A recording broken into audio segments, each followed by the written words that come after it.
नमस्कार। मैं डॉक्टर सोनाली नाइक। आज हम गजानन महाराज की ग्रंथ का 12वां अध्याय पढ़ने वाले हैं। उसके पहले एक मेडिटेशन करेंगे। शांत बैठिए, गहरी और लंबी सांसें लीजिए।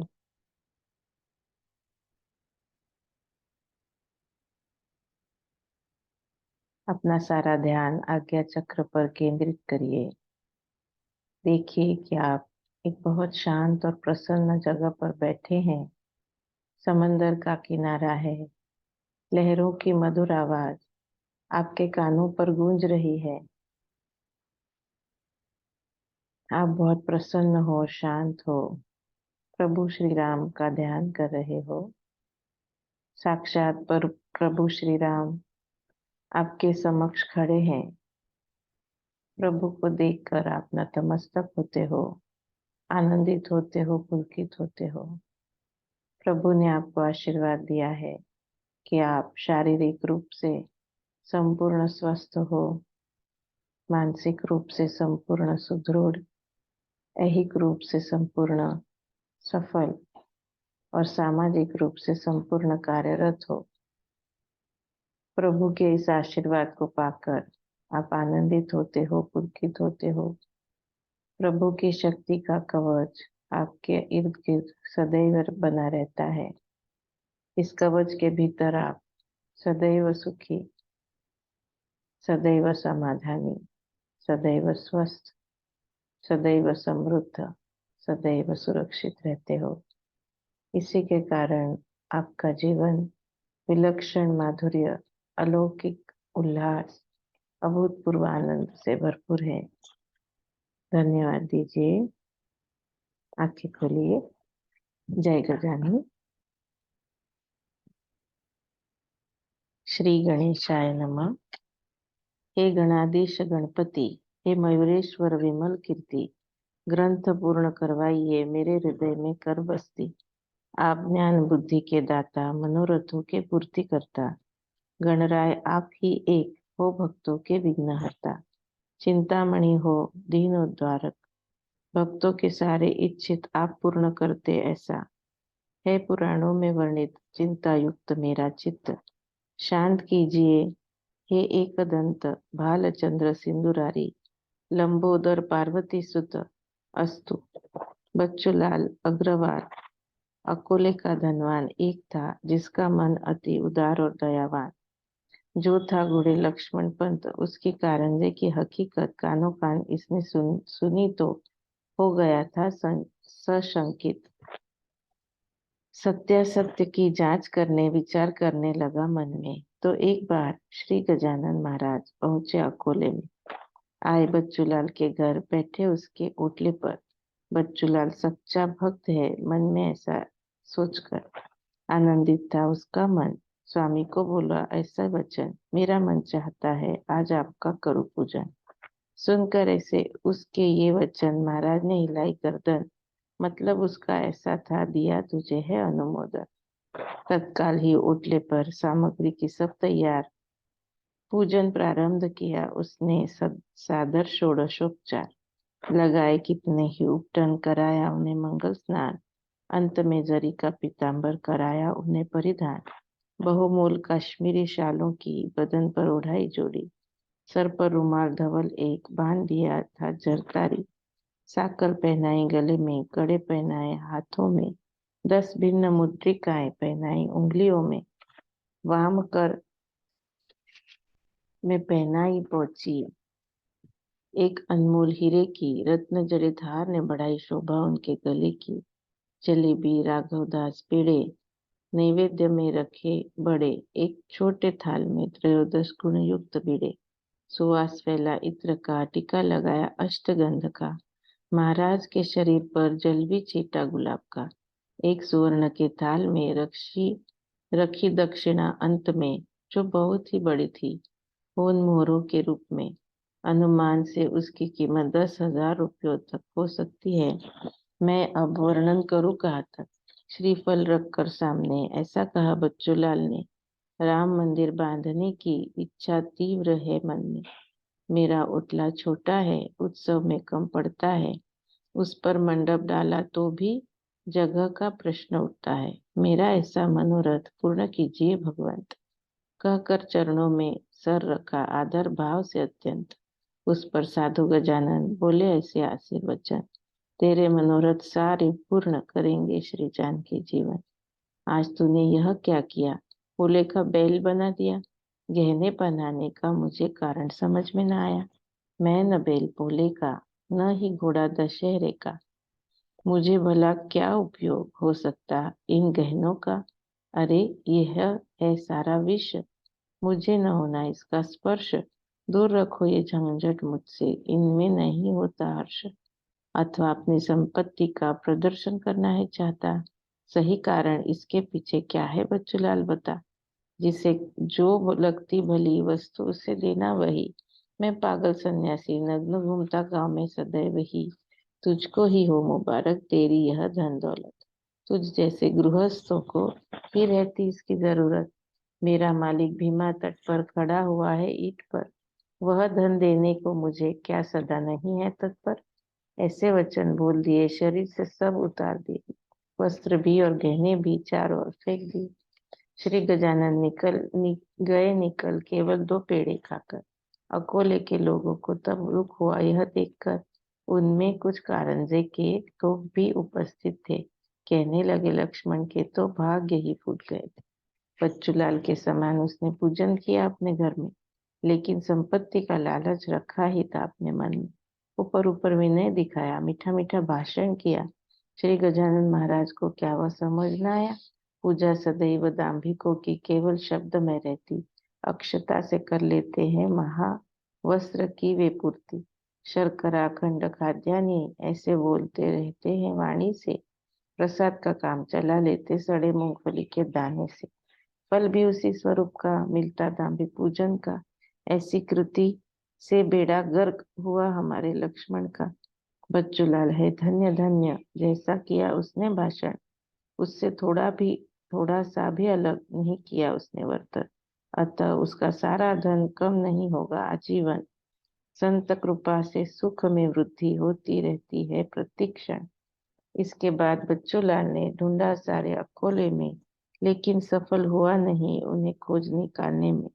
अस्तु, पीताम्बर नाम का एक भक्त दर्जे जाति का शेगांव के मठ में था, शिष्य गजानन महाराज का। उसने सेवा महाराज की बहुत मनोभाव से की। फल प्राप्ति हुई उसको। एक दिन तपश्चर्या की, फटी धोती पहनकर घूम रहा था पीताम्बर। श्री गजानन महाराज बोले उसको देखकर, पीताम्बर है तेरा नाम, फटी धोती से लेता काम, पार्श्व भाग तो ढकले पगले देख रहे हैं लोग तमाम।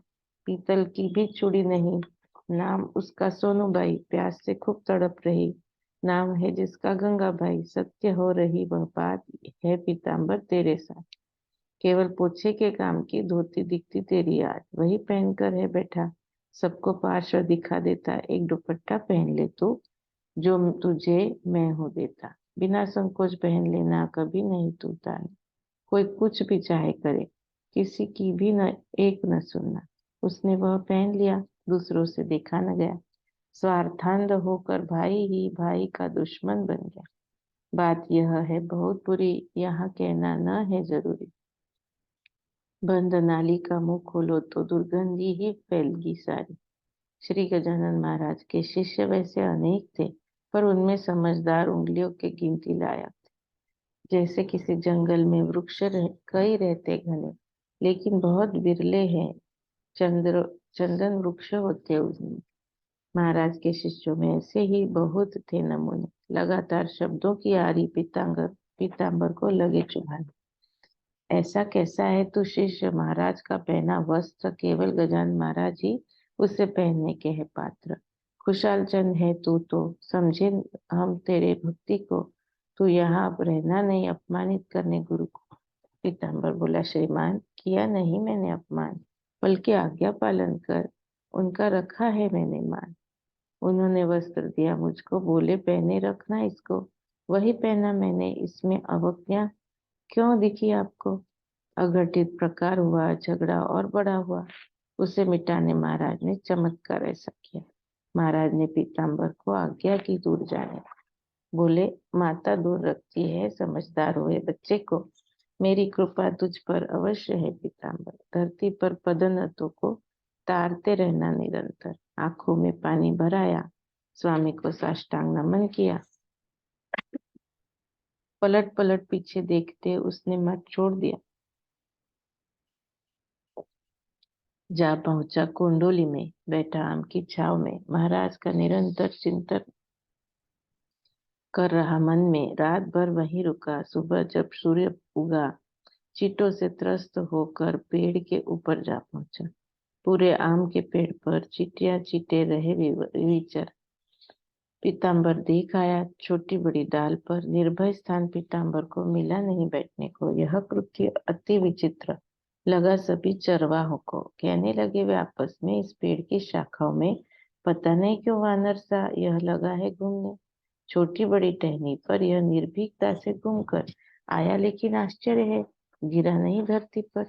दूसरा बोला, इसमें बात आश्चर्य की नहीं है खास। सामर्थ्य ऐसा रहता है श्री गजानन शिष्यों के पास।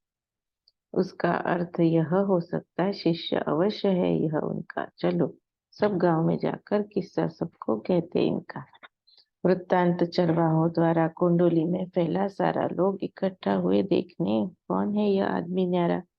आपस में वे लगे बोलने, ढोंगी ही लगता है हमें, पागल बन रहा है खुद को उनका शिष्य साबित करने। शिष्य था इन महाराज का भास्कर पाटिल नाम का। अरगांव नाम के गांव में अभियंत हुआ। जिस उसका शिष्य गजानन महाराज के यहाँ पर ही क्यों आएंगे। बर्फी पेड़े छोड़कर वे उपस्थित क्यों रहेंगे। एक बार इसे पूछते हैं, यही क्या कहता है, सुने तो सही। सत्य का फिर पता चलेगा। पता लगेगा बेकार तो ठीक नहीं। एक आदमी आगे आया, पीताम्बर को प्रश्न किया, कौन है, कहाँ से आया तू। गुरु तूने है किसे किया। पीताम्बर ने दिया उत्तर, सुनिए, मैं दर्जी पीताम्बर, शेगांव में रहता हूँ मैं। श्री गजानन मेरे गुरुवर, उन्होंने पर्यटन करने को दिया है आदेश मुझको। अतः इस आम के पास पहुंच गया मैं कोंडोली को। यहाँ आम के नीचे चींटे मुझे बहुत दिखे, अतः ऊपर जा बैठा मैं टहनियों पर इस पेड़ के। सुनकर उसकी बात ऐसी क्रोधित हुए पौरवासी। बोले, बड़ों का नाम लेने की धृष्टता न करना ऐसी। कहने को मैं नौकरानी, पर हूँ राजा की पटरानी। मजदूरी करती हूँ क्योंकि भूख पेट की है मिटानी। श्यामराव गृहस्थ एक कुंडोली का था देशमुख। बोला, बहुरूपये मेरी बात सुननी होगी देख। महाराज श्री गजानन प्रत्यक्ष है भगवान। उनका नाम लेकर यहाँ उन्हें न तू कर बदनाम। पगले, एक बार उन्होंने एक आम के वृक्ष में फल उगाए चमत्कार से असमय बेमौसम। अगर वे फल लाए मधुर, तू पत्ते तो ला सकता जरूर, अन्यथा तुझे सबक सिखाने यहाँ सारे जन है आतुर। हमारी आंखों के समक्ष बलिराम का यह सूखा वृक्ष पर्णयुक्त करना, अन्यथा बनना उनके क्रोध का लक्ष्य। पेड़ हरा हुआ नहीं तो मारेंगे सब लोग ये तुझको, और सच्चा साबित हुआ तो वंदनीय होगा इन सबको। क्योंकि जग का न्याय ऐसा, कुछ हद तक गुरु के जैसा शिष्य निकलता है, तो फिर अपवाद इसे हो सकता कैसा। अब न लगा तू देर जरा, आम्र वृक्ष कर हरा भरा। यह सुना तो पीताम्बर मन में अतिशय ही डरा। बोला, ऐसी बात न करना, मेरी भी तो थोड़ी सुनना। जाहिर है हीरे चकमक का एक ही तो खान से मिलना। वैसा महाराज के शिष्यों में केवल चकमक पत्थर हूं मैं। एक भी अक्षर असत्य नहीं है मेरे भाषण में। चकमक के कारण खान को दूषण किसी ने देना क्यों। मेरे गुरु के नाम को फिर मैंने भी छुपाना क्यों। उसका बोलना उसको बोला फिर देशमुख, व्यर्थ न करना बकबक। संकट आने पर हर शिष्य गुरु को पुकारता है देख। फिर वह शिष्य भले ही उतना अधिकारी हो नहीं, गुरु प्रभाव से तर जाता है। बात है यह सही से। सोचने लगा फिर पीताम्बर, इधर में खाई उधर कुआं। सूझ नहीं रहा था कुछ भी। ऐसी परीक्षा थी कठिन कठिनतर। पास उस सूखे पेड़ के लोग सारे जमा हुए थे, उत्सुकता से देख रहे। स्त्री पुरुष बालक भी थे। अंत में फिर तक हार कर पीताम्बर ने जोड़े दोनों कर अपना अपार स्तवन करते हुए श्रद्धा से बोला, है गुरुवर, हे समर्थ श्री गजानन, ज्ञानांबर के हे नारायण, शीघ्र आइए, आप यहाँ पर मुझ पदोन्नत का करने रक्षण। हे स्वामी, अब मेरे कारण लग रहा है आपको दूषण, हरा भरा यह वृक्ष बना दो, अपनी महिमा का करने रक्षण। मेरा दामोदर, मेरा दारोमदार आप पर प्रसन्न होना मुझ पर सत्वर, अन्यथा इस संकट में निश्चित ही मैं जाऊंगा मर। प्रहलाद का रक्षण करने नरहरि प्रकट हुए स्तंभ में, जनी को सूली चढ़ाने पर सूली का हुआ पानी पल में। जनी का भार भगवान पर और मेरा है आप पर, संत और भगवंत में होता नहीं कुछ भी अंतर। भगवंत ही होते संत और संत होते भगवंत, जानते हैं सारे लोग कि मैं हूँ परम आपका भक्त। महत्ता कुछ नहीं है मुझ में, वह है केवल आप ही में। पुष्प की ही कारण केवल धागे की है कीमत जग में। आप पुष्प हो, मैं हूँ धागा, आप कस्तूरी, मैं मृत्तिका। आप ही के कारण ऐसा संकट मुझ पर है आधम का। परीक्षा अब और न लेना महाराज, आप दौड़ कर आना इस सूखे आम्र वृक्ष पर, केवल शुभ्र कोमल पर्ण उगाना। लोगों को फिर कहे पीताम्बर, करो गुरु का नाम का गजर। हे शेगांव के अवलिया, जय जय गजानन सागवर। किया सबने नाम गजर, नाम का गजर, कोमल पर्ण उगे पेड़ पर। इस विलक्षण चमत्कार को देखे विस्मित थे नारी नर। कोई बोले होश ही अपना, खोकर देख रहे हम सपना। चिमटी काट कर स्वयं को, स्वयं यकीन कर लो अपना। चिमटी काट कर देखी सबने, लगा सबको यकीन होने, नजर का धोखा हो सकता है इतने में कथन किया किसी ने। मदारी जब खेल दिखाते, चमड़े के भी सांप ही बनते, टूटे फूटे ठुकरे भी सच्चे रुपए ही है यह ब्रह्म भी शीघ्र टूटा, जब शाखा से तोड़ा था उसमें से तब निकला बाहर सफेद सा रस उस वृक्ष का। सूखा ठूठ हरा बन गया, सभी को यकीन हो गया श्री गजानन सबकी माता। ऐसे भाव मन में भाव भर गया। पीताम्बर के विषय में संदेह न रखना मन में, यह उनका शिष्य ही है। ले चलते हैं इसे गांव में, इससे मिलने की इच्छा से श्री गजानन से गांव से अवश्य कुंडली आएंगे, गाय मिले जैसे बछड़े से। मान्य कर ली सबने बात, पीताम्बर को ले आए जुलूस में। ऐसे दिव्य चमत्कार से भाव उदित हुआ सबके मन में। जैसा सामर्थ्य रामदास का कल्याण एक परम शिष्य था, उससे उन्होंने डोम गांव को भेजा कल्याण करने जग का, वैसा ही किया महाराज ने पीताम्बर के साथ में। भाग्य का उदय हुआ है तब से कोंडोली गांव में। कोंडोली में आज भी वृक्ष खड़ा है वही, औरों की तुलना में देखो फल देता है अधिक कहीं। लगे कुंडली के सब जन पीताम्बर का करने भजन। हीरे के कनी जाए कहाँ, जहाँ भी महत्व ही पाती है हर क्षण।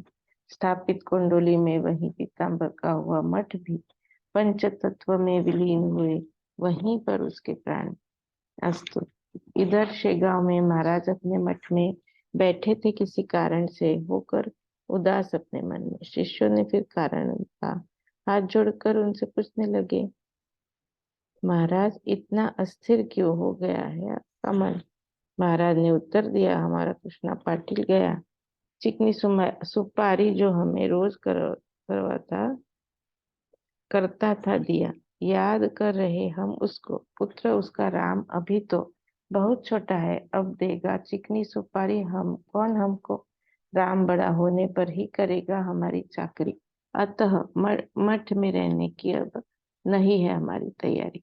सबके मन को हो गई चिंता सुनकर भाषण महाराज का विचार अब दिख रहा यहाँ से जाने का। हम किसी भी प्रकार से जाने नहीं देंगे यहाँ से, चलो पकड़ते हैं चरण उनके जाकर प्रेम से।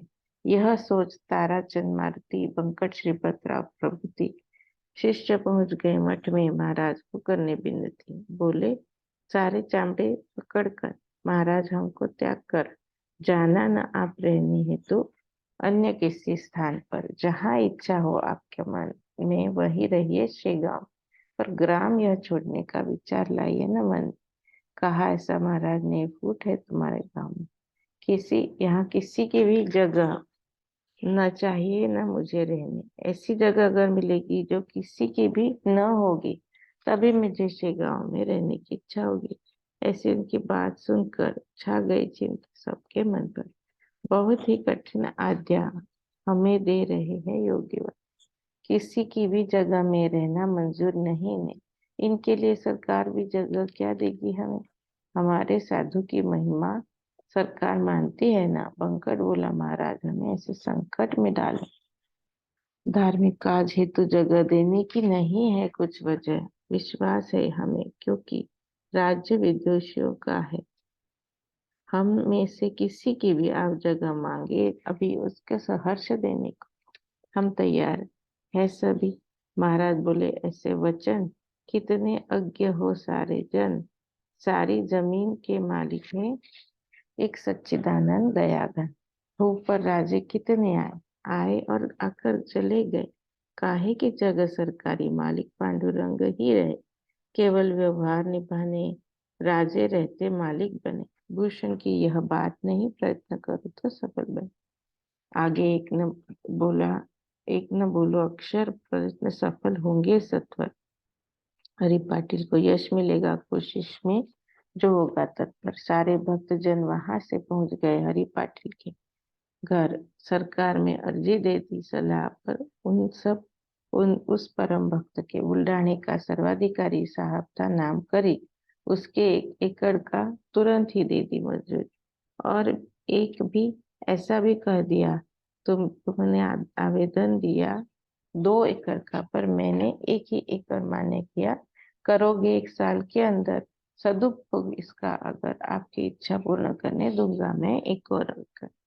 आज भी दफ्तर में मिल सकता है यह प्रस्ताव। सरकार का प्रभाव ऐसा लोकोत्तर है महाराज की वाणी का। हरि बंकट जैसे भक्त बड़े चंदे के लिए निकल पड़े। द्रव्य निधि आ गई क्षण में, काम पर सब टूट पड़े। इसके आगे का समाचार अगले अध्याय में है सविस्तार। सत्पुरुष का हर मनोरथ ईश्वर करते हैं साकार। विठू पाटिल डोंगरगांव, लक्ष्मण पाटिल चारेगांव, नेता चंदे के को जमा हुए जगवात। आभाष्य गांव श्री दास गणु विरचित श्री गजानन विजय नामे ग्रंथ। कल्याण हेतु सुनिए श्रोतागण सारे ही कर एकचित्त। शुभम भवतु। श्री हरि अर्पणमस्तु। इति श्री गजानन विजय ग्रंथस्य 12ोऽध्यायः समाप्तः।